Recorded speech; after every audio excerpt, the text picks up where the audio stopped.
Vamos lá. CNN. Oruan é denunciado por tentativa de homicídio contra policiais civis. Olha que coisa bizarra, gente. O Ministério Público do Rio de Janeiro pede a condenação de Mauro Davi dos Santos Nepomuceno por tentativa de homicídio por meio cruel e torpe contra agentes da segurança pública. O rapper Oruan foi denunciado pelo crime de tentativa de homicídio qualificado contra policiais civis durante uma operação policial na casa do artista na madrugada do dia 12 de julho no Joá, na zona oeste do Rio de Janeiro. A denúncia foi apresentada pelo Ministério Público do Rio de Janeiro nesta segunda-feira, dia 28. Nesta terça, 29, ontem, a juíza Tula Correia de Melo, da Terceira Vara Criminal, aceitou a denúncia e tornou Oruan réu pelo crime. O Ministério Público pediu a condenação de Mauro Davi dos Santos Nepomuceno por tentativa de homicídio por meio cruel e torpe contra agentes de segurança pública. O artista, que desnecessariamente é mencionado aqui como filho de Marcinho VP, líder do Comando Vermelho, está preso desde a tarde do dia 22 de julho, quando se apresentou à polícia. Ele está detido no complexo penitenciário de Jericinó, conhecido como Bangu 3. Eu falei, né, desnecessariamente citado aqui como filho do líder do Comando Vermelho, eu já falei várias vezes sobre isso aqui, né, mas sempre vale ressaltar, né, como que a mídia constrói essa associação do Oruan com o Comando Vermelho a partir do fato dele ser filho de quem ele é. Então isso aqui é sim uma criminalização de pessoas que são parentes de detentos, de pessoas privadas de liberdade. Quem está junto na luta contra o encarceramento em massa, né, nesses grupos coletivos, né, que lutam contra o encarceramento em massa e tudo mais, sabe que isso existe, sabe que esse processo, não só quem milita, mas quem vive também isso, né, existe essa condenação indireta de pessoas que são parentes de pessoas privadas de liberdade. Tem o livro Encarceramento em Massa, da Juliana Borges, recomendo muito, onde ela fala sobre como aumentou muito a prisão de mulheres acusadas de associação com o tráfico depois da Lei de Drogas de 2006, simplesmente por essas mulheres serem ou parentes ou companheiras de homens privados de liberdade, homens acusados de tráfico, homens envolvidos com o tráfico. Então, existe essa acusação de associação ao tráfico, que não é uma coisa que eu estou inventando da minha cabeça, é uma coisa documentada, é uma coisa pesquisada, uma coisa dita ali, né, num livro, por exemplo, O Encarceramento em Massa, da Juliana Borges, que isso acontece. Mas voltando. Sim, e outra coisa, né, mano, tem uma porrada de gente branca, rica, famosa, que tem parentes próximos, criminosos, e eles nunca são citados dessa forma, né? O artista que é filho de Marcinho VP, líder do Comando Vermelho. Gente, a avó da Michelle Bolsonaro era traficante, não sei se ainda está viva. Vocês já viram a mídia noticiando isso? Michelle Bolsonaro, que é neta da traficante fulana de tal, a mãe dela é estelionatária. Fernando Collor, pai assassino, ninguém fala dessa forma dessas pessoas. Mas, enfim. Oruan é acusado de arremessar pedras diversas vezes de grande peso e volume e acertar no delegado Moisés Gomes e no oficial de cartório da Polícia Civil Alexandre Ferraz. A Polícia Civil estava no local para cumprir um mandado de busca e apreensão contra menor Pio, menor de idade, suspeito de atuar como segurança de Edgar Alves de Andrade, o DOCA, líder do Comando Vermelho e chefe do tráfico no Complexo da Penha.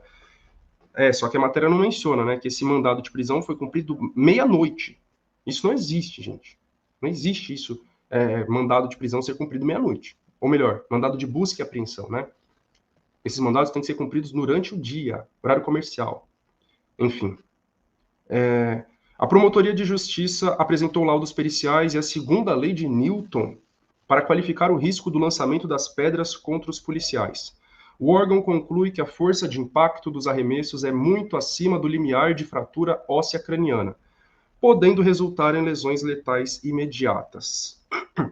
Tem um vídeo ali, tem um vídeo aqui, mas eu não vou passar. Mas enfim, é um vídeo de uma câmera. Eu não falo que eu não vou passar porque tipo, não tem só o vídeo da câmera de segurança, né? Tem um vídeo longo da reportagem da CNN falando sobre o assunto, blá, blá, blá, blá, blá. Mas depois vocês pesquisam, vocês acham facinho, gente.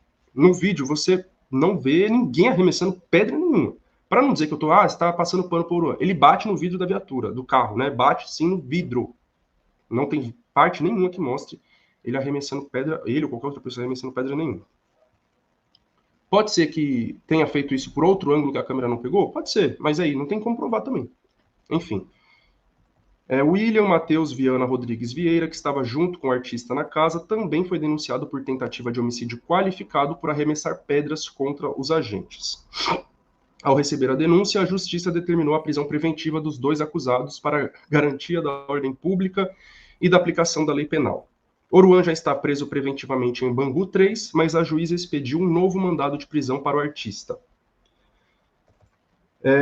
O rapper, olha isso.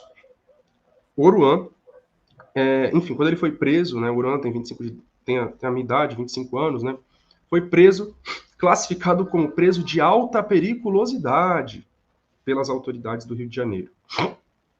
A definição consta na guia de recolhimento de presos elaborada pela Delegacia de Capturas da Polinter e encaminhada à Secretaria de Administração Penitenciária. Blá, blá, blá, blá, blá, enfim.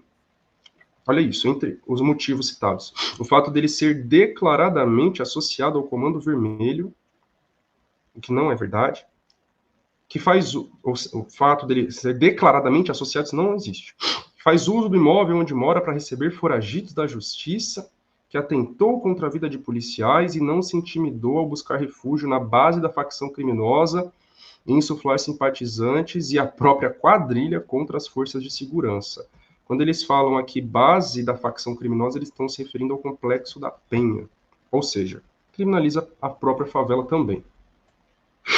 O que eu ia falar? Assim, já foi falado aqui no programa hoje, foi citado no comentário, eu vou reforçar. Mais uma vez, citar Roberto Jefferson. Falei já detalhadamente sobre o caso do Roberto Jefferson aqui no programa uma vez, fiz vídeo sobre isso, quando o Pose foi preso. Gente, Roberto Jefferson, deputado federal, branco, rico, bolsonarista. A Polícia Federal foi na casa dele para prender ele, na mansão dele para prender ele. Qual foi a reação dele? Mais de 50 tiros de fuzil e 3 granadas contra os policiais. Estilhaços das granadas ficaram alojados no crânio de um dos policiais, ficaram alojados no abdômen, na perna, e assim vai. Onde que está Roberto Jefferson hoje? Em casa. Prisão domiciliar, é isso. Sem contar que mesmo depois disso, mesmo depois dos 50 tiros de fuzil e as 3 granadas, os policiais entraram na casa dele e ficaram dando risada junto com ele. Vocês lembram disso, né? Conversando, dando risadinha, tomando um cafezinho. Você aceita ser preso? 8 horas negociando. 8 horas sentadinhos, conversando, negociando e convencendo esse cara a aceitar a prisão. Ele passa um tempo preso, até onde eu sei não foi classificado como preso de alta periculosidade, apesar de ter um arsenal de guerra em casa, disparado 50 tiros de fuzil e 3 granadas, ele não é classificado como preso de alta periculosidade. E aí o senhor Xandão, do STF, concede a ele agora esse ano o privilégio da prisão domiciliar. Então, entendam, pelo amor de Deus, que falar sobre o Oruan, sobre o Pose, não é falar sobre o Oruan e sobre o Pose, é falar sobre o que está atravessando tudo isso. Tá ligado? É sobre comparar esses casos e deixar evidente o racismo que está por trás deles, e deixar evidente o elitismo que está por trás deles, e deixar evidente a perseguição ao movimento funk, ao trap, ao rap, às culturas produzidas por pessoas de favelas e de periferias, e tudo mais. É sobre isso o debate, tá ligado? Essas pessoas, elas são só bodes expiatórios, para ambos os lados, né? Eu digo, é um bode expiatório na mão da direita, do MBL, que vai criar esses projetos de lei anti-Oruan, é um bode expiatório na mão do governo, da polícia, que quer fingir que está fazendo alguma coisa. E aqui do meu lado, não estou dizendo que para mim ele é um bode expiatório, mas para mim ele é um nome que eu vou usar para poder chamar a atenção de vocês e fazer esses debates. Então, talvez alguém tenha entrado aqui só por causa do título da live e está desde o começo do programa ouvindo vários debates e reflexões sobre violência policial, violência contra povos indígenas, mulheres, LGBTs, etc. Entender? Então, da mesma forma que eu sei que o nome Oruan é um nome que chama a atenção das pessoas, a polícia e o governo do Rio de Janeiro também sabem. Ele é filho de um líder do facção, de não sei o que lá.